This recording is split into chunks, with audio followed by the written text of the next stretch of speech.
Olá a todos. Hoje eu tenho a alegria, a felicidade de entrevistar um amigo muito querido e um professor meu da acupuntura que eu tive o privilégio de ter como professor. É o professor Delvo Ferraz da Silva. Ele é psicólogo, formado pelo Instituto Metodista de Ensino Superior. Ele é pós-graduado em Fisiologia Humana pela Faculdade de Medicina do ABC. Ele é especialista em acupuntura pela Associação Brasileira de Acupuntura, a ABA, da onde eu também sou especialista e fui aluno dele lá. Ele presidiu a SOBRAPA, que é a Sociedade Brasileira de Psicólogos Acupunturistas, durante muito tempo. Foi membro da comissão, junto comigo, inclusive, da Comissão Intersetorial de Práticas Integrativas e Complementares do Conselho Nacional da Saúde. É um professor da aba tradicional e do Instituto de Psicologia e Acupuntura, autor de vários livros e especialmente lançou seu último livro há pouco tempo atrás, cerca de 2 semanas ou 3 semanas, chamado Vasos Maravilhosos, a essência dos 8 vasos. Delvo, é um prazer enorme estar aqui com você e seja muito bem-vindo, meu caro amigo. Nelson, mas o prazer é todo meu. É muito gostoso, né? A gente falar sobre acupuntura, porque além de ser uma profissão, de ser uma área de saber, né? É uma paixão, né? Os profissionais foram redescobrindo, né? Através da acupuntura, essa essência, né? A arte da própria saúde, né? A arte até de você ser o profissional, né? Da saúde, né? Porque ela chama atenção para esse profissional. Puxa a orelha do profissional, né? A gente brinca muito com isso, porque no nosso modelo ocidental você tem o profissional como um ser assim máximo, né? O especialista, né? Alguém que sabe mais do que eu, né? Sobre mim mesmo, né? E a acupuntura tem essa visão de o empoderamento do paciente, né? De você chamar esse curador interior, né? Essa energia de cura que a pessoa tem, né? Faz você questionar de por que eu estou doente, por que eu não estou bem, né? O que está acontecendo comigo. Então, eu acho que a contribuição da acupuntura para todas as áreas do saber aqui no Ocidente foi enorme, passando por esse ponto em específico. Sem dúvida alguma. Delvo, meu caro amigo, você foi aluno do professor Evaldo Leite e do professor Rui Cordeiro na ABA. Desde então, você também vem ministrando aulas naquela instituição com muito sucesso. Essa instituição representativa da acupuntura é a mais antiga do Brasil, faça-se essa ressalva. Você assistiu surgir a cisão da Sociedade Médica Brasileira de Acupuntura dentro da ABA? Sim, eu tive é difícil, né, falar sobre isso, porque naquela época a gente estava muito envolvido com a questão da tradição, esse resgate, né, dessa questão da essência mesmo da acupuntura, da saúde, da arte da acupuntura, né? E haviam vários profissionais, né, você e outros profissionais de várias áreas, fisioterapeutas, biomédicos, enfermeiros, psicólogos, dentistas, médicos, né, biomédicos, fonoaudiólogos e tantos outros que estavam ali e que muitos, às vezes, nem era da área da saúde, mas tinha todo o interesse em particular pela área da saúde e contribuíram muito com equipamentos eletrônicos, né? Então a gente tinha uma discussão muito, muito baseada na filosofia, né? E nessa essência toda, que eu acho que é a parte mais bonita da acupuntura naquele momento. E recebendo um bastão, né? Um bastão de luta, né? Descobrindo que a acupuntura não estava ali começando naquele momento, né? Mas que ela vinha lá de 5, 6 mil anos. Né? E tudo o que aconteceu dessa implantação dela na Europa, e o que aconteceu na Europa, e esse crescimento da acupuntura, ao ponto de você poder não gostar da acupuntura, mas você não conseguia negar os seus resultados, que é o que aconteceu na ciência, né? Olha, eu posso não gostar, mas eu não consigo negar, o resultado está lá, é mensurado, né? E tá claro ali, eu posso exames de imagens, né? Enfim, eu não podia questionar o resultado, porque estava lá, né? Então, nesse momento, Nelson, eu acho que começa a acontecer uma coisa muito triste, né? Eu acho que a acupuntura, eu não sabia na época, né? Mas ela tava cutucando de uma forma muito poderosa o que eu chamei de indústria da doença. e que eu vim descobrir muitos anos depois fui confirmar, né, a existência dessa indústria e que muitas pessoas se beneficiavam da doença, né? Acreditava mesmo que poderia se beneficiar em cima do sofrimento das pessoas. E eu acho que nesse momento um grupo de pessoas, né, ligados à categoria médica, infelizmente, né, começa a fazer um questionamento de que por que não a acupuntura não ficasse restrita apenas ao profissional médico. Eu entendia esse grupo de que eles tinham melhores condições, de que eles estudavam mais, de que eles eram mais afinados com a questão da saúde, de que eles eram mais dedicados, né? Então esse eu acho que era a capa exterior, né? Que escondia outras coisas. E na mesma época também, na mesma associação, tinha um outro grupo que pensava que a acupuntura era uma coisa tão maravilhosa, tão linda, né? Que deveria ser ensinada assim de mestre para discípulo. Né? Não aberto em cursos, né? Você deveria encontrar lá uma pessoa que você achasse que fosse honrada e você deveria passar o seu conhecimento para essa pessoa. E tinha um terceiro grupo, que era do Evaldo, que defendia uma ideia de que a acupuntura era uma coisa tão maravilhosa, tão linda, e que teria que sim ser colocada à disposição de todos, né? De todas as categorias, de todos os profissionais, como De instrumento. quem pudesse aprender ela, né? Pudesse aprender ela, sim, porque o fato era que de todos ali, ninguém sabia acupuntura, e tá certo, é um curso de formação, né? Mas você percebe que, independente da categoria profissional, você via pessoas que iam se encantando, iam se apaixonando, né? Iam tomando conta disso, e aí esse grupo tentou manter que fosse uma decisão única da entidade toda, né? Acaba não conseguindo, porque a entidade também trabalhava em cima das eleições, né? Esse grupo se afasta, vai para o Rio de Janeiro e lá no Rio de Janeiro eles fazem o IAGES. O IARGE, o antigo IARGE. Isso. E aí eles vão lá e aí nós estamos na discussão, né, do projeto de lei da acupuntura, aliás, mais um entre tantos projetos de lei, né? E esse grupo acaba também se fortalecendo com outro grupo que tinha em Santa Catarina. E esse grupo ele acaba assumindo um racha aqui na sociedade e funda a Sociedade Médica Brasileira de Acupuntura, né, onde defende exclusivamente que a prática da acupuntura seja restrita ao profissional médico, ponto. Né? E também, além de ser restrito ao profissional médico, ele tem que ser oriundo de alguma escola ligada à entidade. Então, também não é de qualquer escola, né? Mesmo o Ministério da Educação e Cultura reconhecendo, mesmo essa escola tendo reconhecimento internacional, né? A vinculação corporativa integral, quer dizer, o profissional, além de ser acupunturista específico daquela formação, deveria ter estudado ou ter formado junto com eles, né? Ou Sim. com aquele grupo, né? Aquele grupo que eles indicassem, né? Então, essa era a condição. E a gente sentiu, né, não da postura que eu acho muito estranha, né? Comparada com o que nós defendemos. Sim. Mas o que ficou um pouquinho triste é que também eles começaram a fazer um corte na acupuntura para tentar justificar essa separação. Então, a acupuntura médica, né, e trazendo uma desinformação para a população, porque então se tem uma acupuntura médica, então tem uma acupuntura fisioterápica, tem uma acupuntura psicológica, tem uma acupuntura veterinária. Que acupuntura temos aqui, né? Um fatiamento do que não poderia ser fatiado, né? Do que não podia ser fatiado. Né? E olha que coisa interessante, né? Em 86, a Unesco, lá das Nações Unidas, ela traz a acupuntura como um patrimônio da humanidade. Sim. É exatamente para você chegar e falar assim, olha, a acupuntura é esse todo. Eu posso gostar, posso não gostar, mas é esse todo, não existe outras, né? E há que se ressaltar também, né, Delvo, que a acupuntura multidisciplinar não é uma criação nossa brasileira. Imagina!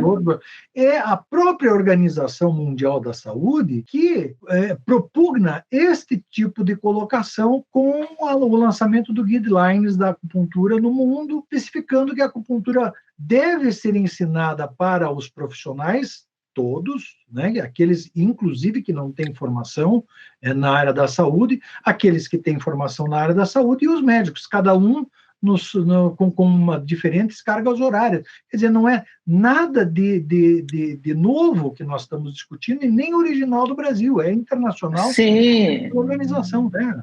Isso tem que ficar bem claro, né?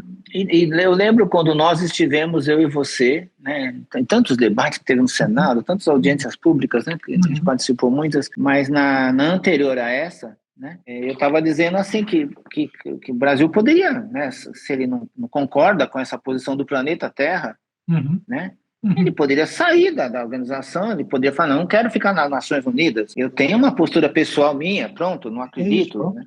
Não acredito. Então eu chamei a atenção no Senado, eu falei, olha, então o Brasil ele tem essa prerrogativa, não quero mais fazer parte das Nações Unidas. Por quê? Porque dentro das Nações Unidas é exatamente o que você disse, eu quero reforçar o que você disse. Olha, a formação é multiprofissional, é multidisciplinar. É assim que o planeta entende, né? Pelo menos se a gente pegar do lado ocidental do planeta, né? É assim que o Ocidente entende, né? Puxando um pouco de novo para cá, para a nossa história, a ABA foi fundada pelo Frederico Spé e pelo Evaldo Leite, além do Ari Cordeiro e outros, mas especialmente com a raiz no Frederico Spé, que sempre quis ter a acupuntura reconhecida e regulamentada como profissão. Eu percebo que o desejo de regulamentação do Frederico Spé, naquela ocasião, década de 50, né, final da década de 40, começo da década de 50, vinha em razão de que todo o grupo deles, acupunturistas, eram chamados de charlatões. Inclusive, tem que se resgatar uma verdade aqui, o professor Evaldo sofreu processo em que pese alguns médicos negarem isso é histórico, né, isso aconteceu de fato, mas eu percebo que a necessidade da regulamentação naquela ocasião era para que esse grupo de pessoas não fosse chamado de charlatão, ou de bruxo, ou de místico, ou alguma coisa assim. Enquanto hoje, a regulamentação inverte-se, ela passa pela necessidade de legitimar a acupuntura multiprofissional da sanha que você tem de um pequeno grupo de médicos que quer tornar ela um monopólio econômico. Que coisa interessante, né? Isso, né? Interessante. Eu queria pegar essa ponte, né? Trazer um pouquinho mais para a história, para os seus colegas, os seus internautas que estão nos ouvindo, né? É interessante porque, voltando lá em Georges Solier de Morin, ele era cônsul francês e ele falava e escrevia perfeitamente o chinês e estava na China, né? Representando lá o país dele na China. E ele fica encantado lá com a acupuntura, né? Ficou maravilhado porque na parte da história diz que lá na Europa teve uma epidemia de cólera. Sim. E morreram milhões de pessoas, né? E ele vai lá para os chineses, né, naquela postura ocidental, avisar os chineses que tinha chegado a cólera. E aí, finalmente a cólera chega lá, o cólera chega na China e a mortalidade foi muito baixa. E ele, quando ele volta na China novamente, pergunta o que tinha acontecido, né? Se tinham arrumado alguma vacina, algum remédio, alguma coisa. Os chineses disseram para ele que eles tinham feito acupuntura. E aí ele fica encantado e aí ele aprende acupuntura e ele faz um tratado nos anos 30, né? E aí ele chega na Europa, na França, ele começa a ensinar. Veja como é que é interessante, Nelson. Ele ensina várias pessoas, vários profissionais e médicos também. Em determinado momento, os médicos começaram a proibir o Solier de ensinar a acupuntura para não médico e de praticar também. Mas ele tinha ensinado a todos, né? Que ele não podia ensinar, que ele não podia ensinar não médicos e tal, e que ele também não podia praticar. Como a história é cíclica, né? É gozado. Aí, veja, aí o nosso Frederico, né, que era fisioterapeuta na sua formação, né? Ele vai estudar lá com o Stifanter, que é um casal que tinha estudado com o Solier. E ele também veio para o Brasil. Ele morava aqui no Brasil. Ele se falava que ele era brasileiro, ele queria que chamasse ele de Frederico, esperto, né? E aí ele pega... Né? Isso. E aí ele começa a ensinar aqui também, né? Ensina e tal. O Evaldo se aproxima. O Evaldo era professor de cardiologia na Santa Casa de São Paulo. Ele já era cardiologista, né? E aí ele começa ali, o Evaldo se interessa, aí começam a estudar, e o Frederico começa a mostrar essa coisa que só o mestre tem, né? De mostrar a maravilha, de mostrar essa coisa linda que tem na acupuntura. E aí ele começa a ensinar o Evaldo. E o Evaldo, o pai do Rui César Cordeiro, né, o Ari César Cordeiro, O Ari. Uhum. Eles estão ali montando esse grupo e começam a fazer o curso. E aí, veja que interessante, médicos que estudaram com eles, né, que também descobriram a acupuntura, porque eles também não sabiam. Uhum. Né, descobre a acupuntura, esses mesmos médicos, não todos, claro, não quero ser indelicado com todos, não foi isso, mas um pequeno grupo, para esse negócio é muito bom, isso é maravilhoso, isso é fantástico, né? Aí começam a querer proibir o Frederico de ensinar os não médicos. Olha que coisa, você vê como é que replica, né? Olha, diz que eu acho que é Marx isso, a história... Marx, sim, a história se repete a primeira vez como tragédia, a segunda vez por... eu não vou me lembrar da sentença correta, mas é alguma coisa assim, a questão cíclica da história se repetindo, né? Agora, é interessante, você abordou o estudo do Frederico Speck, o Stillwater, né, que era um médico alemão que estudou com o Sunier de Morin. Portanto, a acupuntura que veio para o Brasil, por intermédio do Frederico Speck, ela é uma acupuntura europeia, quer dizer, ela já veio de uma cultura chinesa transfixada para a cultura francesa e de lá veio para o Brasil, né?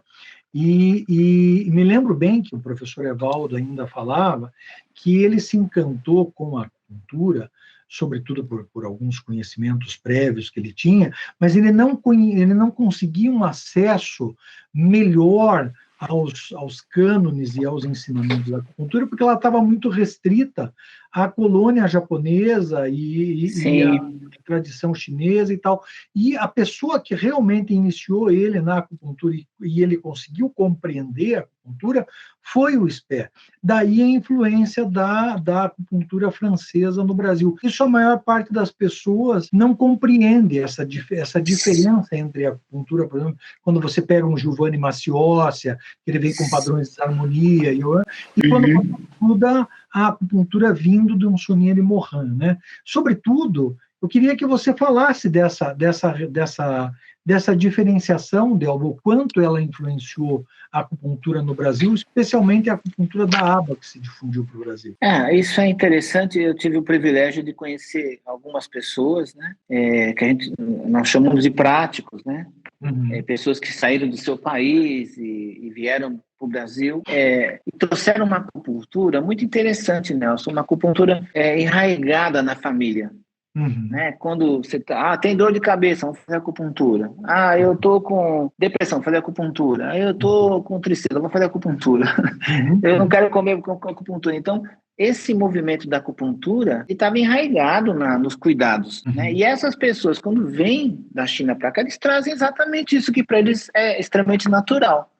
Mas quando chegaram aqui no Brasil e tinha comunidades, e aí você fazia acupuntura na sua família, com os conhecidos, os colegas, né, os vizinhos, né? A coisa funcionava muito bem. Mas quando você queria entender, né? Mas por que é assim? Como funciona? De que forma funciona? Se percebia na época que, além da questão da própria língua, né? Eles trabalham em cima de símbolos, né, o tempo todo, né? E a gente tem palavra, exatamente. Então, como é que você explica lá um coração sangrando, né, por exemplo, né, que é uma imagem, né? Eu entendo assim, aí meu colega entende assado, o outro entende, todo mundo mais ou menos entende o que é o coração sangrando, né, como exemplo. Mas para você ensinar isso, era muito difícil. E aí, na aba, se tinha um desejo de se entender como as coisas aconteciam, como é que era montado esses esquemas, né? E então tinha um hiato aqui, né? Era a ideia assim do mestre e discípulo: fique aqui comigo, né? Você vai ficar aqui uma vida toda comigo e você vai entender. Mas o nosso estudante, principalmente o estudante acadêmico, acostumado a uma outra forma de discussão, uma outra forma de acesso ao conhecimento, tinha muita dificuldade. Então eu acho que o Frederico ele traz essa situação. Ele vem, né, com uma acupuntura europeia, na época, destinado a profissionais universitários, né, a uma elite pensante, né? Tanto é que a França manda depois 2, 3 grupos de estudiosos para a China, com financiamento do governo francês, né?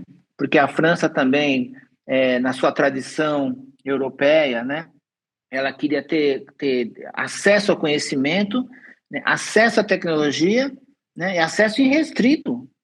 Né? Então, ela manda pessoas para lá, para ir direto aos clássicos, né? Monta equipes de pessoas assim brilhantes, né? E aí, quando o Solier vem, né, e o Frederico tem acesso a essa informação, quando ele traz para o Brasil, ele já traz esse formato que interessava muito ao profissional, muito ao pesquisador, muito ao cientista, né? Mais aproximada da cultura ocidental, né? Sim, sim. A gente pode até fazer uma consideração assim, mais digerível, mais fácil de aprender pelo ocidental, né? Sim, sim. Porque a racionalidade é diferente, né, Delvo? Exatamente, a racionalidade é outra, né? Mas você vê, mas a gente conseguia, através dos clássicos, dos estudos, dos textos, né? A gente já estava conseguindo clássicos na língua europeia. Nós, aqui do Brasil, temos um privilégio que muitos colegas não sabem. Os textos de clássicos, por exemplo, do Imperador Amarelo, que foi traduzido do chinês para o francês, né? Mais ou menos, vou fazer aqui uma brincadeira, vamos lá, 800 páginas. Quando ele foi para o espanhol, já foi com 400 páginas. E quando chega no português, de Portugal, chega com 80 páginas. É isso. Então, e nós aqui no Brasil, dessa forma que nós somos, né, desse acolhimento, nós somos o único país, temos uma tradução direta do chinês. Então, nosso Imperador Amarelo é direto do chinês. Que são nossos descendentes, aqui os descendentes dos chineses, que são brasileiros, né? Então, a gente foi se apropriando dessa acupuntura. E outra coisa interessante, né? Muitos países consideram a acupuntura do Brasil uma das melhores do mundo, mesmo não sendo regulamentada. Sem dúvida, né? sem dúvida. E por quê? Porque a gente consegue conversar com coreano, consegue conversar com chinês, consegue conversar com vietnamita, consegue conversar com francês, né? Então, a gente produziu uma coisa muito interessante aqui. Mas a parte da cultura brasileira, né? Essa cultura brasileira que dá voz a todos, né? E a interação, né? Fantástico, né? E aí que se produziu grandes coisas aqui no Brasil, na área da medicina tradicional chinesa. Ô, Delvo, você, falando em Europa e profissionais europeus, e mais especificamente francês, você foi muito amigo do Bernard Delteroche, eu me lembro, na época que ele estava no Brasil ainda dando cursos aqui pela ABA, e da esposa dele, a Michelle Delteroche também. E como é que isso influenciou tua carreira, tua vida? Nossa, foi fantástico, né? Foi muito legal a sua pergunta, né? A gente, bom, uma coisa primeiro do Delvo, né? Eu conseguia ver assim o resultado, como os colegas veem os resultados. Nossa, essa acupuntura é demais mesmo, né? Olha que fantástico, né? Olha como. E aí você conversa com os outros profissionais, neurologistas, fisioterapeutas, biomédicos, e eles lá na sua área do saber, né, trazendo sistemas de avaliação muito bons, né, dizendo que realmente a eficácia da acupuntura era... Né? Mas como fazer para você aprofundar esse conhecimento? No meu caso, eu não falava chinês, né, e não falava francês e nem inglês. Então eu falei, puxa, como é que eu vou fazer? Né? Eu estou vendo aqui o resultado excepcional, né? Você consegue constatar aqui, né? Mas como é que você sabe, fora o resultado, que você está nesse caminho, né? E aí comecei a pensar, como é que você está chegando nos resultados? O acesso à informação, né? Como é que eu estava? E na minha ideia básica, eu entendia que o símbolo é universal. Que o símbolo não é chinês, é universal, né? Então eu tinha essa compreensão. É o arquétipo, né? Exatamente. Eu parti disso. E aí aconteceu, o destino é muito interessante, né? Quando o casal veio para um Congresso Brasileiro de Acupuntura, né? Eles moravam na França, na China já há 12 anos. O Bernard, ele escrevia e falava perfeitamente o chinês, né? Ele estava fazendo uma tese de pós-doutorado, né? Com um dos vasos maravilhosos que passa pelo canal da medula. Então ele estava defendendo esse pós-doutorado lá. E aí ele veio para o Brasil. Né? E aí o professor Evaldo, ele falou, bom, olha, vamos fazer o seguinte, eu sei que todo mundo quer ter contato com o casal, Então eu vou, quinta-feira vai ser esse casal, na sexta vai ficar outro casal com eles, no sábado vai ficar um outro casal com eles, o domingo assim seria por 2 semanas. Aham. E eu e a Heloísa, nós estávamos marcados para ficar no sábado. Na quinta-feira, o casal teve um problema. Essas coisas de pai, que você sabe bem, né? A criança tem um problema, é uma correria danada. Olha, pelo amor, não vou poder ficar com o casal Alterroche, porque você tem que correr lá com a criança, né? Aí o Evaldo fala para mim, eu sei que você está marcado no sábado, mas você não pode ficar na quinta também?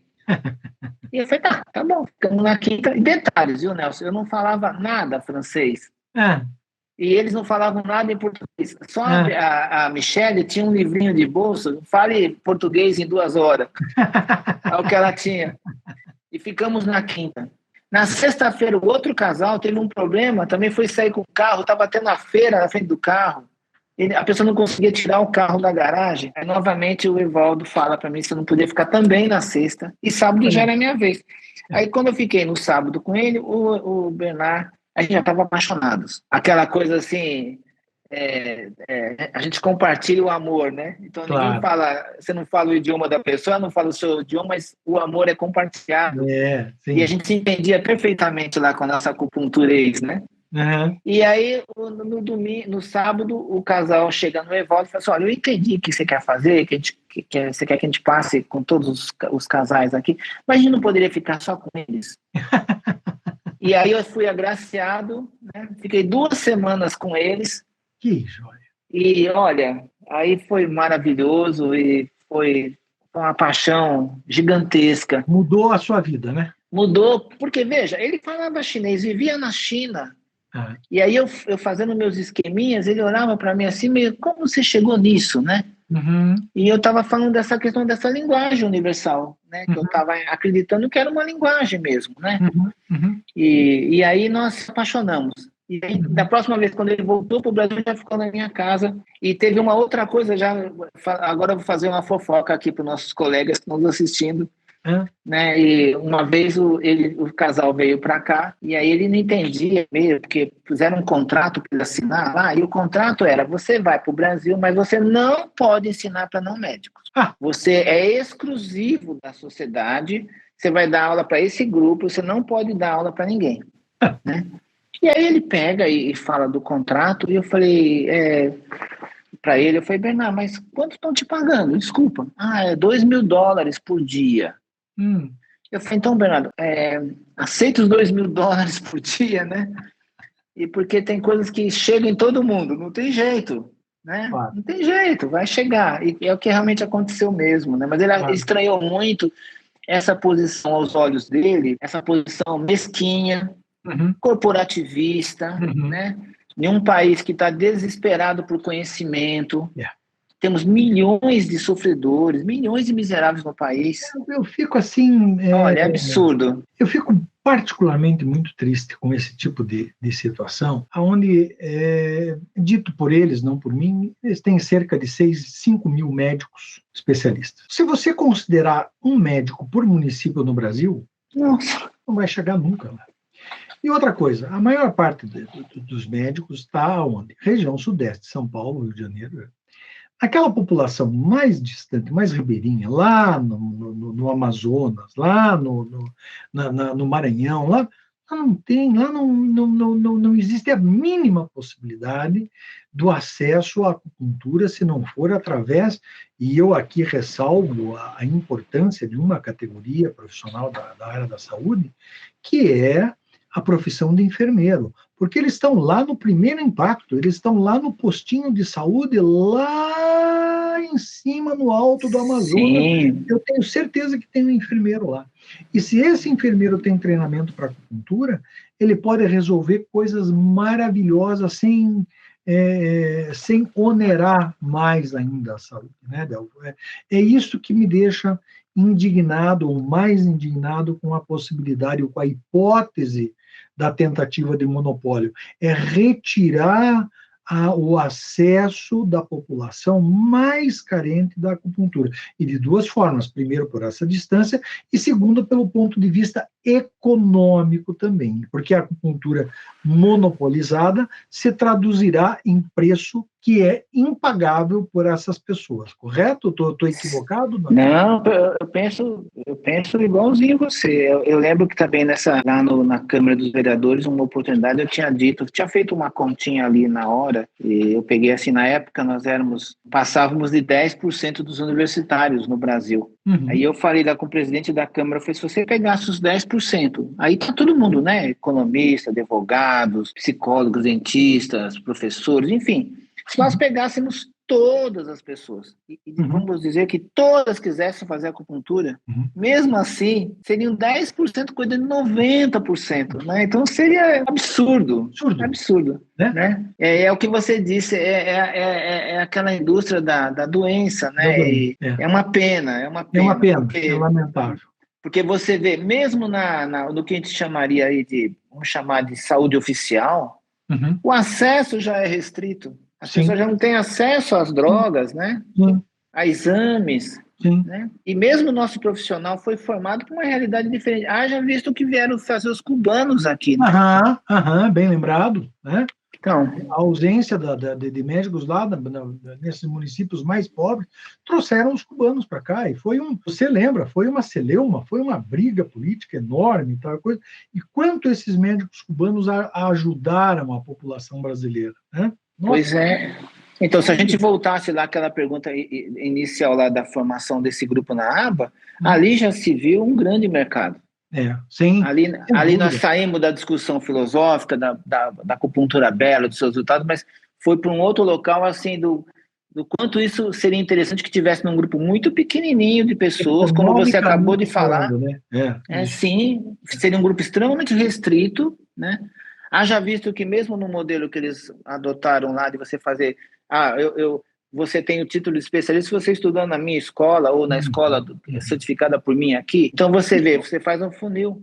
Isso calha, vamos dizer assim, internacionalmente, com dois momentos históricos importantes. Primeiro, a questão do Congresso de Alma-Ata, né, onde é propugnada as práticas integrativas começam a ser propugnadas, então percebe-se que a Organização Mundial da Saúde começaria a incentivar a prática das medicinas tradicionais, né, entendido medicina aqui no seu termo mais amplo, e com a questão do James Reston, né, o jornalista que acompanhou a comissão do Richard Nixon e do primeiro-ministro dele, me falha a memória, eu já me lembro, mas para a China, para abrir novamente as relações, e lá ele sofre apendicite, tem que ser operado, e no pós-operatório ele é atendido com acupuntura, quando volta para os Estados Unidos, ele difunde a acupuntura, né?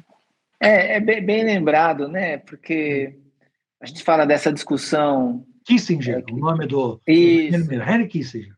Que acontece aqui no Brasil, de verdade o Ocidente veio passando, né, por essa discussão. Infelizmente, né, uma vez eu fui dar uma palestra que era para mestres e mestrandos, doutores e doutorandos, né? E aí eu chamei a atenção lá dos pesquisadores que estavam ali presentes, eu fiz uma pergunta, falei, olha, aí o pessoal já tinha me convidado, falei assim, olha, o pessoal vai te trucidar, né? Eu falei, não, tudo bem, eu já estou acostumado a apanhar já. Né? E aí eu fiz uma pergunta, eu falei, olha, eu gostaria de perguntar, já que aqui é um local de pesquisa, né? São todos pesquisadores, né? Ou treinandos em pesquisa, eu queria saber daqui do grupo quantas pessoas leram algum livro oriental. Nelson, fica um silêncio gigantesco. Veja, são todos, né, pesquisadores, doutores, pós-doutores, né? E aí eu peguei e falei assim, bom, então desse silêncio eu posso me permitir, né, fazer duas interpretações. A primeira é que o lado de lá do planeta, que são 2/3 do planeta Terra, que a gente vai chamar de Oriente, não fizeram absolutamente nada, só comeram arroz e esperaram que o lado de cá produzisse as teorias, né? Sim. Então essa é a primeira conclusão. Ou então, a segunda conclusão é que eles não têm nada para escrever. Como não tinham nada para escrever, não escreveram nada. Né? E aí o pessoal ficou me olhando, porque, veja, essa é a questão básica, né, Nelson? O Ocidente, em determinado momento, ele se acha, né, o centro do planeta Terra, né, na Europa, depois os Estados Unidos, né? E o resto, as outras nações, principalmente as do Oriente, ela apenas eram relações muito longínquas, não tinham feito nada, não produziram nada. E aí se tentou introduzir o nosso modelo de medicina, né? E aí o que foi se percebendo, o que está acontecendo no Brasil, o que aconteceu em outros lugares, chegou um certo momento que a gente não consegue hoje garantir, né, ao nosso usuário a saúde plena. E as Nações Unidas, né, um grupo de pesquisadores, né, na Declaração de Veneza, se reuniram na cidade de Veneza em 86, e naquela oportunidade chama-se Declaração de Veneza mesmo, eles chamaram a atenção, né, de que era o momento de se aproximar da ciência, dialogar com as outras formas de saber, porque elas existem, é fato, né? Então, tinha que ter esse diálogo e essas formas de conhecimento ser colocado a serviço do ser humano. Porque do jeito que estava, era uma questão política, né? Ou restrita à categoria profissional, né? Ao mercado de trabalho. E isso traz para o Ocidente, principalmente, essa abertura para várias e várias formas do saber, inclusive a medicina tradicional chinesa, que, diga-se de passagem, é a mais antiga do planeta Terra, viva hoje. Sem dúvida, sem dúvida. Eu acho de uma prepotência, e eu senti essa prepotência em mim mesmo, sabe? Prepotência ocidental, quando eu estive na China, e me foi apresentado um palácio de uma dinastia, na cidade de Nanjing, se não me falha a memória, que havia sido capital da China, e a pessoa que estava comigo era meu intérprete e falou que aquele palácio tinha 1.500 anos, do jeito que ele estava. Quando ele me falou 1.500 anos, perdão, o senhor pode me repetir? Quantos anos? 1.500 anos. Aí eu olhei para ele, que foi o momento que a ficha caiu, e disse assim, pois é, eu vivo num país que tem 500 anos de história. Isso é irrelevante na cultura chinesa. São mais de 5.000 anos de história e cultura. Como é que você pode ter a prepotência de acreditar que a ciência tem um monopólio da verdade e dizer de que a acupuntura não é boa ou que a medicina tradicional chinesa não é boa ou alguma coisa assim do gênero. Isso é impressionante, né, Léo? E outra, você ainda falar assim, além de você falar assim, ainda você falar que você tem que ter CRM, um número do Conselho Federal de Medicina, para praticar a acupuntura. Uma coisa que você nunca ouviu na sua faculdade, na sua formação, e se ouviu foi em cursos extras, foi esses apêndices que tem na formação. Quer dizer, eles não tiveram fisiologia energética, anatomia energética, não sabem nada da estrutura básica da medicina tradicional chinesa, né, dos 5 elementos, yin yang e tantas outras. Deixa eu pegar esse gancho e conversar com você sobre a tua mais nova obra, que são os vasos maravilhosos. O que é? Para que serve? Como é que você usa? Então, bom, faz parte daquelas... Eu sou apaixonado por toda a medicina tradicional chinesa, né? Mas tem algumas coisas que me chamam muito a atenção. Um deles é a avaliação do pulso, que tem 4.000 anos, né? 4.000 anos, né? Se comparar com os nossos 500 anos aqui do Brasil, né? E os vasos maravilhosos. E eu achava muito interessante, porque a tradução chinesa, né? Ela fala de vasos maravilhosos, extraordinários, curiosos. Eu falei, mas se esse pessoal que tem 5.000 anos, né, entende que isso é uma coisa maravilhosa, o que tem aí? O que é isso, né? E aí eu peguei e comecei a estudar e ler, e fiquei empolgado. E aí aconteceu uma outra coisa estranha. Em todos os congressos que eu ia falar sobre vasos maravilhosos, alguém levantava e falava assim, mas pode fazer, professor, não é proibido, né? Não dá problemas, né? E eu achava curioso, né, essas perguntas. E eu perguntava, mas você ouviu ou você leu em algum lugar? Não li em lugar nenhum. Falei, então, mas um professor me disse, né? Ou eu ouvi falar, né? E aí isso foi me chamando a atenção, porque não foi uma vez, foi muitas vezes. Uma médica uruguaia, no final de um congresso que teve no Rio de Janeiro, fez a mesma pergunta, disse que lá no Uruguai ela tinha estudado que não podia fazer, que era proibido. Eu fiquei assim, falei, nossa, coisa maluca isso, né? E aí eu fui pesquisar sobre isso. Mas os vasos maravilhosos, né, os chineses têm uma ideia de que toda a nossa estrutura, ela é alimentada por uma energia vital, uma energia qi, que alimentaria todas as nossas estruturas físicas, emocionais, né, enfim. E para eles, o desequilíbrio nessa circulação de energia, né, nessa energia especificamente, causaria problemas, sinais físicos ou emocionais, ou ambos. Então, eles acham que você teria que vir na causa do problema e resolver a causa. E, por exemplo, eles têm uma visão muito curiosa com a questão da pressão arterial. Eles acham estranho que a pressão arterial esteja alta e que a gente vá lá e dê um diurético, né? Então, na minha fantasia, é como se tivesse uma caixa d'água cheia e você vai lá e faz um furinho, né? E aí começa a vazar aquela água, daí baixa a pressão, daqui a pouco alto, sobe, você vai lá e faz outro furinho. E eles achavam muito estranho, né? Por que você não vai na torneira que está aberta e fecha a torneira lá? Né?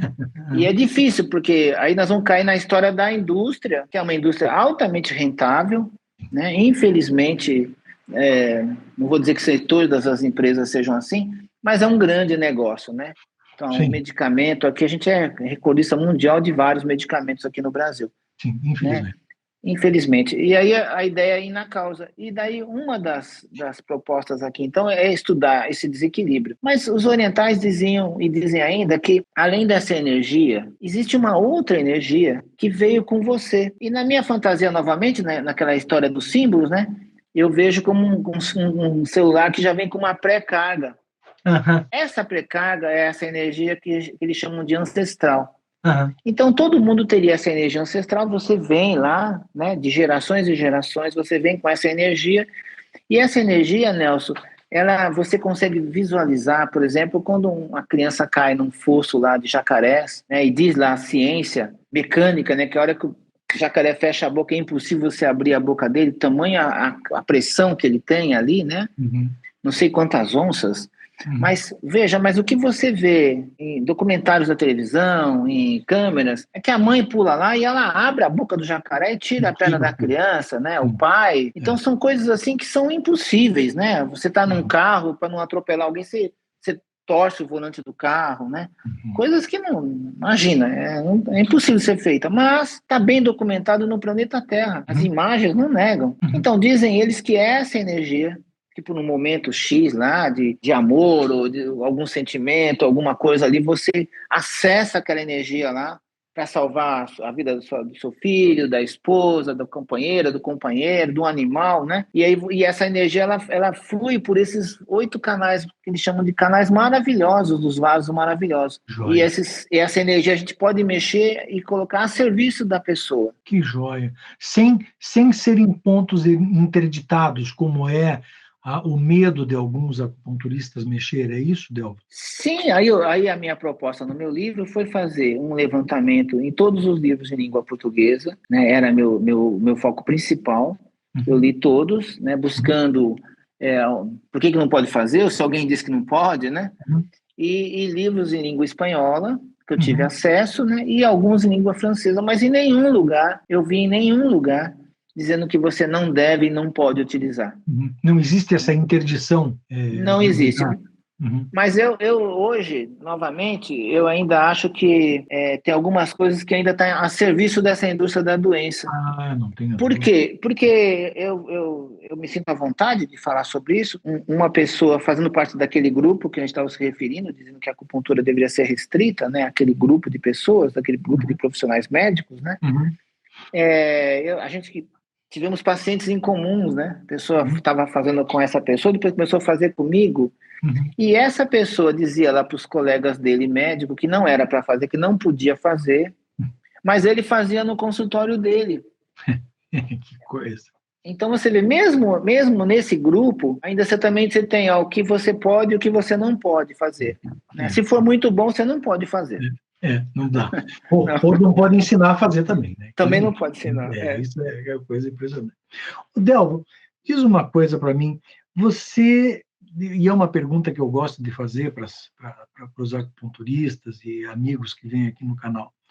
Nós vivemos, não há dúvida, no que o Bauman e outros filósofos dizem, acusam como a pós-modernidade ou tempos líquidos, conforme o Bauman intitula. Mas, enfim, pós-modernidade, que é nada mais do que a substituição do ser humano no centro das relações, a substituição dele pelo mercado de consumo. E o mercado, como é uma figura despersonalizada, um ente despersonalizado, traz consigo a descartabilidade e a pouca importância à vida e tudo mais. Sim. Como é que a acupuntura se dá com esse contexto, Del? Olha, isso é muito rica essa pergunta. Porque, Nelson, o fato da acupuntura existir já é um espanto. Você não consegue explicar como é que essa acupuntura existe, né? Uhum. Na minha opinião, ela existe basicamente por causa dos resultados que você não consegue negar. Mas aqui, por exemplo, no Brasil, a gente teve muitas ações para tentar não ter acupuntura aqui. Eu lembro do pai do Mac, do Ricardo Mac. Ricardo Mac, bem lembrado. Ele que foi faleceu preso aqui em Curitiba, lamentavelmente, em virtude de um assalto. Olha que coisa. Ele saiu do Rio de Janeiro, porque temia a violência, veio para Curitiba e, infelizmente, ele foi assaltado e morto aqui em Curitiba. Impressionante. E ele tinha sido preso lá no Rio porque fazia acupuntura. Né? Assim, médicos acabaram aparecendo na clínica com o delegado, né? Então prenderam o Ricardo, e foi aquela correria na época, todo mundo foi para lá e falar com o seu delegado e dizer que ele era uma pessoa do bem, que ele era uma pessoa que queria ajudar, que ele era um profissional excepcional, né? Um acupunturista de mão cheia, e o delegado tinha um argumento que... Né, tentando justificar o que estava acontecendo, né, já porque não tinha nada de ilegal, você não tem lei, né, não há uma lei, você não está fora da lei, né, e aí ele dizia na época que se a acupuntura era chinesa e a China era comunista, então o Ricardo, ele era simpatizante do comunismo. Que barbaridade! Então você vê, então a gente fala da acupuntura ter sobrevivido, já é um milagre, né? Porque o profissional fala, não faz, pelo amor de Deus, não faz acupuntura, né? Você está melhorando, não faz, pelo amor de Deus, né? E de boca a boca, né? Essa acupuntura foi ganhando esse vulto que é hoje, né? E não há como substituir nela o valor do ser humano ou a relação do acupunturista com o paciente, humanamente falando, porque o acupunturista ele trata o paciente como um ser humano igual, aquela coisa, é entender de que o ser humano é fruto do equilíbrio da energia yin yang que permeia por ele, que não está nele somente. Tá indo, é a coisa do Zuvém, né? Não existe nada entre o céu e a terra que não seja o Ki, né? Pois é. O Ki, né? Então, eu acho que isso que encanta os nossos colegas fisioterapeutas, psicólogos, dentistas, né, médicos, enfermeiros e tantos outros, porque você, na universidade, né, se fala desse ser humano integral, mas na prática... Você manda para o especialista 1, 2, o 3, o 4, o 5. Quer dizer, mas não é integral? Não, mas para tratar é separado, né? Ou então, né? Então, mente é diferente do corpo, então são coisas diferentes, né? Não, então e na acupuntura eu acho que ela resgata para os colegas da área da saúde essa integralidade, né? Esse ser que faz parte desse todo, né? Devolve também uma coisa muito interessante que eu falo lá nas minhas aulas, a relação de você com o seu avô, com o seu pai, com o seu tataravô. Essa história, vai pegar uma friagem, né? Que a gente ouviu dos pais, do bisavô, do tataravô. E eu coloco de uma forma assim, quando eu fui para a universidade, minha mãe mal sabia escrever o nome, mas quando eu fui para a universidade, minha mãe era uma deusa, minha mãe era... Quando eu volto da universidade, minha mãe é uma ignorante. Que coisa, né? E quando eu começo a estudar acupuntura, eu descubro que minha mãe é uma deusa mesmo. Uma deusa, de fato. Então, você vê, a acupuntura te resgata do seu trabalho como profissional, resgata o paciente que você está vendo ali, resgata o planeta que você está vivendo e resgata os seus ancestrais. Ela chama a atenção... Ela te dá uma dimensão da humanidade interligada com o universo, né? E que te coloca, de fato, no seu devido lugar, né? Você é poeira cósmica, efetivamente, você é uma partículazinha minúscula em articulação com um universo que é infinito, né? Então, e aí é um grande problema, né, para grupos e pesquisadores que têm essa visão da ciência como, né, só existe isso e não existe mais nada no planeta Terra, né? E aí vem uma acupuntura que nas práticas integrativas e complementares lá no Conselho Nacional de Saúde, né? A acupuntura, ela consegue perfeitamente dialogar com a ciência, Sim. consegue dialogar com todas as outras áreas do saber. É. Então, ela faz esse caminho, né, de tranquilo. A acupuntura é muito tranquilo, esse diálogo, né? E eu acho que essa é a grande força da acupuntura. Ô, Delvo, você ainda estimula jovens a serem acupunturistas no Brasil? Por quê? Olha, eu acho assim, né, que... Não, acho não, tenho certeza, né? A gente vive num país belo, muito lindo. Você vai para Curitiba, você vê um Brasil. Você vai para o Rio, você vê outra coisa. Você vai para Cuiabá, é um país gigante. É muito lindo o nosso país. Mas um país que o acesso é muito ruim. Né? Ontem eu ouvi de um ministro dizendo que o Brasil agora foi para a 8ª economia do planeta Terra. Né? E quando eu passo aqui na cidade de São Paulo, onde eu resido, meu Deus do céu. A gente tem aqui uma legião de zumbis, meu né? Deus. Uma pobreza gigantesca, uma fome. E aí eu fico pensando, Nelson, se você tem o menino e a menina que pode sim fazer a diferença, né? Você não precisa de grandes equipamentos. Eu não vou para o Amazonas porque eu não tenho uma UTI montada. Não, então você vai para o Amazonas com o seu dedo. Se você não tiver agulha, você vai com o seu dedo. Você vai fazer um trabalho magnífico. E aí eu acho que a gente tem uma legião de jovens sedentos que, puxa vida, que pode fazer a diferença. Eu realmente acredito nisso, né?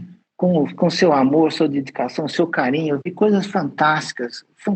Eu conheci um menino fisioterapeuta e ele ia para o Amazonas, ele estava me dizendo, nós se conhecemos em Brasília, no Conselho Nacional de Saúde, e ele estava falando, Delvo, eu demoro 20 dias de barco para me chegar na minha cidade lá. E eu falei assim, poxa, meus parabéns. Né? E ele falou assim, tem uma coisa que eu vi numa live sua e me chamou muita atenção, que o acupunturista estava dentro de mim, e eu vou desse jeito. Eu fiquei muito emocionado, porque que trabalho magnífico, né? Que aventura, né? Que Que aventura. história de vida, né, Delvo? Que coisa formidável. E acho que daí cabe a você e os colegas que são mais antigos, que participaram dessa construção conturbada da acupuntura entre nós, né? Nossa, brigando com o monopólio, né? Com essas posições governamentais sem nexo, incabíveis, né? O próprio governo, às vezes, não ouve o seu Conselho Nacional de Saúde, não ouve o seu próprio Ministério da Saúde, da Educação. Esses desencontros, né? Uma coisa esquizofrênica, às vezes, né? Um troço, né? Louco. E acho que cabe, né, essa sua iniciativa, né, que vai ficar registrado, para essa garotada, essa moçada, essas meninas, esses meninos que estão chegando com vontade, que querem transformar o Brasil, que são apaixonados pelo que fazem, querem fazer a diferença. A acupuntura é um instrumento belíssimo. E aí, pelo Brasil, eu vou dando os cursos e eu quero dizer para eles que a acupuntura, né, que às vezes também se dá essa ideia, você tem que ir na China aprender acupuntura. Não, você tem que perguntar para sua avó, perguntar para o seu pai, para o seu avô, para o seu biso, para a tata-avó, sei lá como é que é o nome que você queira dar, né? E olhar em volta, né? A acupuntura é viva e você vai aprender muito aqui no nosso país. Com certeza. Delvo, foi um prazer enorme te receber, conversar aqui. Tenho certeza que não vai faltar oportunidade, porque nós vamos repetir essa conversa com outros assuntos. Você é uma pessoa que tem muito a ensinar, não só sobre a acupuntura, mas o contexto histórico e político da acupuntura, e eu já fico aqui convidado para a gente voltar a bater papo no futuro. Então eu passo para você poder fazer tuas palavras de despedida aí para esse público e para a gente encerrar também a nossa conversa de hoje. Delvo, está contigo, meu. Bom, é uma alegria enorme falar de medicina tradicional chinesa. Acho que vocês perceberam, né, que eu sou apaixonado pela acupuntura, eu, Nelson, né, não tem nem como esconder, né? Não. A acupuntura é belíssima, né? Ela vai empoderar o seu paciente, né? Vai buscar dentro dele lá o curador, vai fazer com que ele questione lá por que ele sente isso ou aquilo, vai fazer com que ele ouça, né, o que esse corpo, o que esse sentimento está dizendo para ele, vai te aproximar da sua família, dos seus ancestrais, seus vizinhos, dos animais, das plantinhas, né? A acupuntura é linda. Então, o que eu gostaria de dizer para aqueles que são acupunturistas, é arte linda. Para aqueles que querem aprender é um caminho magnífico. E para os pacientes, eu vou deixar uma mensagem aqui, que eu sei que tem pacientes do Nelson, meu e de tantas pessoas que gostam, né, que se tratam com acupuntura. Lá no Senado eu fiz uma brincadeira e eu disse que tinha um paciente velhinho, ele tem 92 anos, né? Eu também estou ficando velhinho, eu e o Nelson, né, Nelson? É claro. 30 É e até poucos bom, anos porque a nós outra aí. opção não é boa, né? Não. E aí esse senhor, o pessoal pergunta para ele assim, mas o senhor sente alguma coisa? Ele fala assim, não, eu não sinto nada. Aí o pessoal pergunta para ele, mas por que o senhor faz acupuntura então? Ele fala, para continuar não sentindo nada.